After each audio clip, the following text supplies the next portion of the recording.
Hi friends, welcome back to Tamil amazing facts. நீங்க இதுவரைக்கும் இந்த மாதிரி செங்குத்தா இருக்கிற படிக்கட்டுகளை பாத்திருக்கீங்களா என்ன?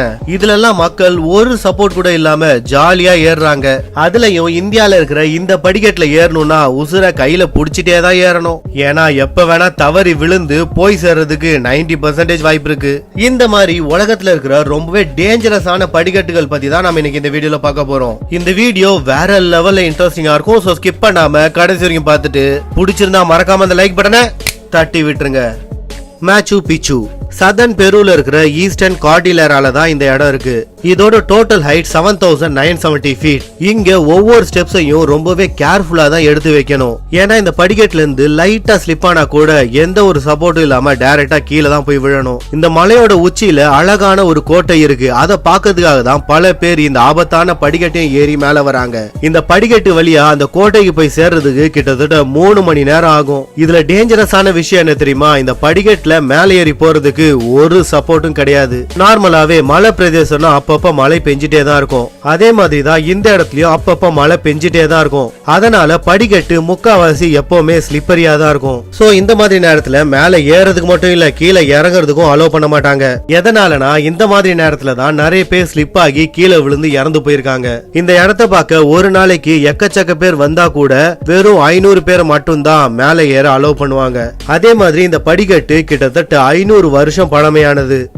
பிகுடா டிஜுகா இது பிரேசில்ல இருக்கிற டிஜுகா ஃபாரஸ்ட் குள்ள இருக்கு. இந்த படிக்கட்டுல கஷ்டப்பட்டு மேல ஏறி போய் பார்த்தா அங்க வேற லெவல்ல நேச்சுரல் சீனரிஸ பார்க்க முடியும். அது மட்டும் இல்ல, மேல போயிட்டு நீங்க வந்த பாதைய பார்த்தாலே உங்களுக்கு தலை சுத்திரும். ஏன்னா அந்த அளவுக்கு நீங்க வந்த பாதையே ரொம்ப பயங்கரமா இருக்கும். இந்த படிக்கட்டை மலை பாறைகளை வெட்டி தான் உருவாக்கி இருக்காங்க. ஏறதுக்கு ஏத்த மாதிரி சப்போர்ட்டுக்கு சைடுல செயின்ஸும் கொடுத்திருக்காங்க. சப்போர்ட்டுக்கு கொடுத்திருக்க அந்த செயினை புடிச்சிட்டு ஈஸியா மேல போயிடலாம். ஆனா அதுவும் சாதாரணமான விஷயம் கிடையாது. ஏன்னா இத புடிச்சிட்டு மேல போனதுக்கு அப்புறம் கூட பல்லாயிரம் மக்கள் இங்க இருந்து கீழே விழுந்து இறந்து போயிருக்காங்க. அதனால சப்போர்ட் இருந்தாலும் கொஞ்சம் ஜாக்கிரதையா தான் நடந்து போகணும். ஆணவத்துல நடந்தா ஆண்டவங்க கிட்ட டைரக்டா போய் சேர வேண்டியதுதான். ஹரிஹார் போர்ட் இந்த கோட்டை மகாராஷ்டிரால இருக்கிற நாசிக் டிஸ்ட்ரிக்ட்ல தான் இருக்கு. இப்ப நாம பார்த்த படிக்கட்டுகளை விட இந்த படிக்கட்டு ரொம்ப ரொம்ப ஆபத்தானது. ஏன்னா இந்த படிக்கட்டு மூலமா மேலே ஏறி போறதுக்கு ரொம்ப ஸ்ட்ராங்கான பர்சன் கூட 1க்கு 100 தடவை யோசிப்பாங்க. அந்த அளவுக்கு இந்த படிக்கட்டு அப்படி என்னதான்டா டேஞ்சரஸ் அப்படின்னு தானே கேக்குறீங்க. இந்த படிக்கட்டு ரொம்ப ரொம்ப பழமையானது. அதனால நிறைய இடத்துல படிக்கட்டே இல்லாம உடைஞ்சு போயிருக்கும். சோ சில நேரத்துல நீங்க ஜம்ப் பண்ணி தான் போக வேண்டியது இருக்கும். அதுவும் சில நேரத்துல மழை பெஞ்சு ரொம்பவே ஸ்லிப்பரியா இருக்கும். அந்த மாதிரி நேரத்துல எக்கு தப்பா குதிச்சு வலிக்கிடுச்சுன்னா டைரக்டா போய் சேர வேண்டியதுதான். அது மட்டும் இல்ல, இங்க ஏறதுக்கு சப்போர்ட்டுக்குன்னு எதுவுமே கிடையாது. படிக்கட்டுக்கு ஓரத்துல 2 குழி தோண்டி வச்சிருப்பாங்க. அதை புடிச்சிட்டு தான் மேல ஏறணும். இந்த கோட்டைய எந்த பக்கம் இருந்து அட்டாக் பண்ணாலும் எதுவுமே ஆக கூடாதுன்றதுக்காக தான் இந்த மாதிரி ஒரு இடத்துல கட்டியிருக்காங்க.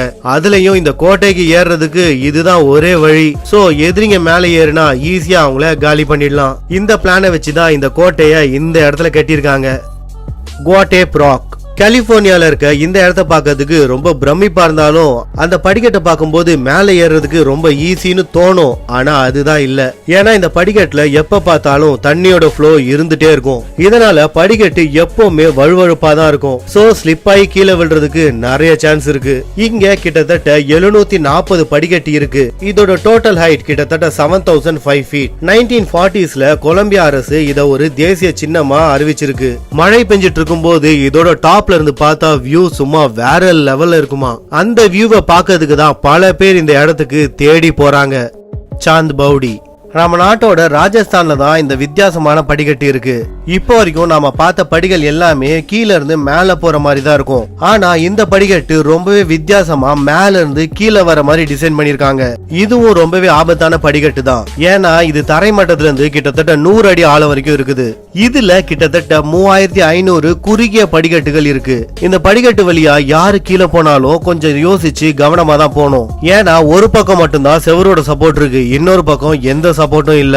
அதனால ஸ்லிப் ஆகி கீழே விழுந்தா அந்த 100 அடி பள்ளத்தாக்குல போய் விழ வேண்டியதுதான். இத பாக்கிறதுக்கு ரீசெண்டா கட்டின மாதிரி தான் இருக்கும். ஆனா இது கிட்டத்தட்ட 1300 வருஷம் பழமையானது. அந்த காலத்துல எப்படி கட்டினாங்களோ அதே தனித்துவத்தோட இப்பவும் பிரம்மாண்டமா இருக்குது. அந்த காலத்துல எப்படி விசித்திரமா யோசிச்சு கட்டியிருக்காங்க பாருங்களேன், வேற லெவல்ல. கலாவண்டின் துர்க் இந்த வித்தியாசமான படிக்கட்டு இருக்கிற இடம் மகாராஷ்டிரால இருக்கு. இதுதான் பார்த்ததுலயே ரொம்ப ரொம்ப ஆபத்தான படிக்கட்டு. ஏன்னா நாம இப்ப பார்த்த படிக்கட்டுல எல்லாத்துலயுமே ஏதாவது ஒரு சப்போர்ட்டாவது இருக்கும். ஆனா இதுல எந்த ஒரு சப்போர்ட்டும் கிடையாது. ரொம்ப ரிஸ்க் எடுத்துதான் மேலையும் போகணும், அதே ரிஸ்கோட தான் கீழையும் வரணும். அதே மாதிரி இதுல எக்கச்சக்க வளைவுகளும் இருக்கும், மழை நேரத்துல மண் சரிவும் இருக்கும். சோ ஸ்லிப் ஆகி கீழே விழுறதுக்கு நிறைய வாய்ப்பு இருக்கு. இந்த ஆபத்தான படிக்கட்டை பாக்குறதுக்கு ஆயிரக்கணக்கான பேர் வருவாங்க. ஆனா ஒரு சில பேர் தான் மேலே ஏறுவாங்க. ஏன்னா இது கிட்டத்தட்ட 2205 ஃபீட் ஹைட்ல இருக்கு. அவ்வளவு தூரம் ஒரு சப்போர்ட் இல்லாம போய் ஏற்கனவே சில பேர் இறந்து போயிருக்காங்க. அதனாலதான் இந்த படிக்கட்டுல ஏறி போறதுக்கு நிறைய பேர் பயப்படுறாங்க. ஓகே ஃப்ரெண்ட்ஸ், இதோட இந்த வீடியோ முடிஞ்சிருச்சு. இந்த வீடியோ பிடிச்சிருந்தா மறக்காம லைக் பண்ணிட்டு உங்க ஃப்ரெண்ட்ஸ் அண்ட் ஃபேமிலிக்கு மறக்காம ஷேர் பண்ணுங்க. இதே மாதிரி சுவாரஸ்யமான பல இன்ஃபர்மேஷன் நான் போட்ட உடனே உங்களுக்கு வந்து சேரணுமா? அப்ப மறக்காம நம்ம தமிழ் அமேசிங் ஃபேக்ட்ஸ் சேனலை சப்ஸ்கிரைப் பண்ணிட்டு கூடவே பக்கத்துல இருக்க பெல் ஐகானை கிளிக் பண்ணி நோட்டிபிகேஷன் ஆல்ல போட்டுக்கோங்க. அப்பதான் நான் போடுற எல்லா வீடியோவோட நோட்டிபிகேஷனும் உங்களுக்கு கரெக்டா வந்து சேரும்.